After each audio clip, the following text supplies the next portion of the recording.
సముద్రంలో అలలు, సంసారంలో అలకలు సర్వసాధారణమండి. సముద్రపు అలలు ఎంత ఎగిసిపడ్డా తీరాన్ని దాటవండి. అలాగే సంసారంలో ఎన్ని అలకలున్నా సర్దుకపోవాలి. సముద్రపు అలలు తీరాన్ని దాటినా, సంసారంలోని అలకలు గడప దాటినా బాధపడాల్సింది మనమే. అందుకే తిన్నా తినకున్నా, ఒక పూట మంచినీళ్లు తాగి కడుపు నింపుకున్నా సరే పక్కోడికి తెలియాల్సిన అవసరం లేదండి. నీకు లేదని పక్కోడికి తెలిస్తే వాడేమైనా నీ బాధలు తీరుస్తాడా?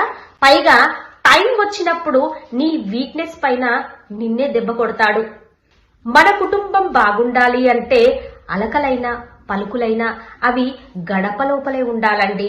ఎప్పుడైతే మన ఇంటి విషయాలు గడప దాడతాయో ఇక అంతే. 10 మంది 10 రకాలుగా మన గురించి మాట్లాడే అవకాశాన్ని మనమే ఇచ్చిన వాళ్ళమవుతాం. ఇవన్నీ అర్థం చేసుకొని కుటుంబ సమస్య ఏదైనా అది గడప లోపలనే పరిష్కారం జరగాలి.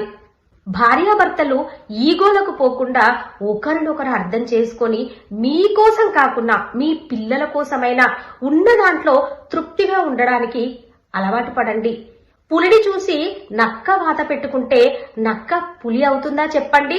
తోటోడు తొడకోసుకున్నాడని నువ్వు నీ మెడ కోసుకుంటే నష్టపోయేది నువ్వే. నిజమే కదా? గుర్తు పెట్టుకో.